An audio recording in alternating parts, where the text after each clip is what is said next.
नमस्ते। आज एक विषय पर आपसे चर्चा करने का मन है। देश युवा तो संसद बूढ़ी क्यों? ये प्रश्न बहुत ही आवश्यक है, इस पर चर्चा हो।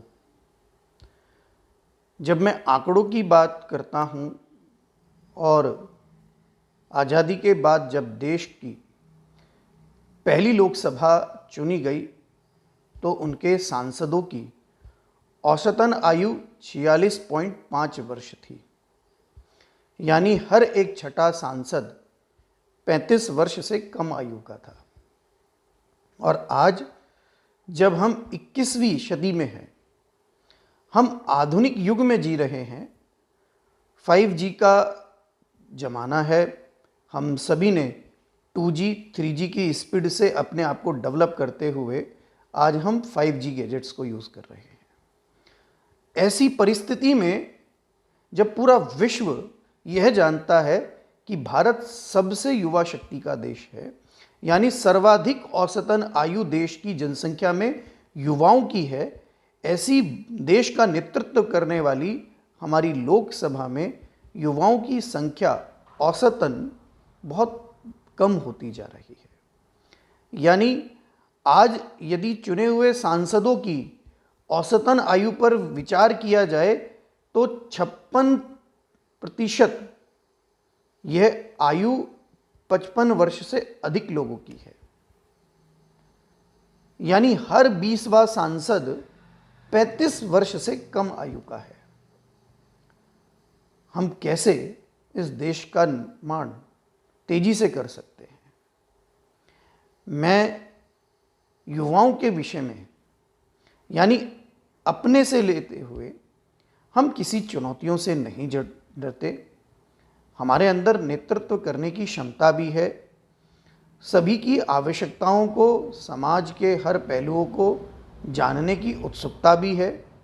हम क्रियाशील भी हैं, परंतु हमारे पक्ष में इतना भेदभाव क्यों? हमें मिलने वाले हमारे अधिकारों में ये कंजूसी क्यों? ये प्रश्न हर एक युवा से है। पर हमको भी क्या करना है? हम इस परिस्थिति को कैसे बदल सकते हैं? मैं ये नहीं कहता कि जो अनुभवी हैं, जिनकी आयु 55 वर्ष से अधिक है, वो देश का नेतृत्व नहीं कर सकते, उनके अंदर नेतृत्व क्षमता नहीं है। अनुभव की आवश्यकता के बिना युवा वो कार्यहीन हैं, ये भी मैं कह सकता हूँ। परंतु हम युवाओं को जब तक अनुभव नहीं मिलेगा, जब तक हम अपने राष्ट्र के निर्माण में लिए अपना योगदान नहीं देंगे, तो कैसे हमारे अंदर नया परिवर्तन आएगा? विचार करिए कि हम किन कार्यों के माध्यम से राजनीति में प्रवेश कर सकते हैं। हर एक राजनीतिक पार्टी ने अपनी युवा विंग बनाई हुई है।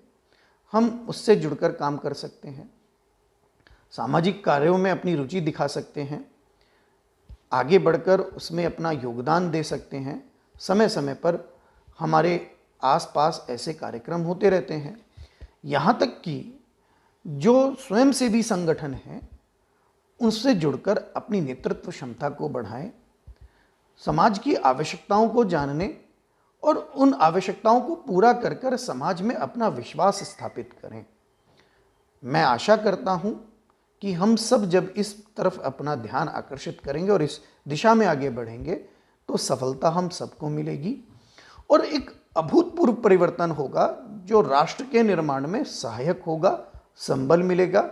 और हर एक वर्ग का जब सहयोग होगा तो निश्चित ही जो हमारा देश जो अभी गति तो कर रहा है, परंतु उसकी गति में जो कमी है वो कमी भी पूरी होगी। अब हमें नए लक्ष्य के साथ आगे बढ़ना है। हमें भारत सोने की चिड़िया पहला हमारा लक्ष्य था, परंतु अब उस लक्ष्य में परिवर्तन करना है। हमें सोने का शेर बनना है, हमें सोने का टाइगर बनना है। तो हम सभी युवा इस पर विचार अवश्य करें कि यदि हम अपने लक्ष्य को, अपने दृष्टिकोण को यदि अगर हम अभी क्लियर नहीं कर पाए हैं, तो अभी हमारे पास समय है। इस अवसर को व्यर्थ ना करें, क्योंकि जीवन में ये जो आपका उपयोगी समय है, ये राष्ट्र के निर्माण में कैसे सहायक हो सकता है, इस पर हमें आवश्यकता है कार्य करने की। बहुत बहुत धन्यवाद।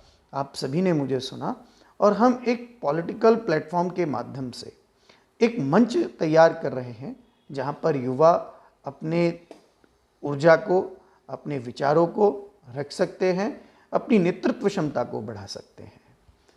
नमस्ते।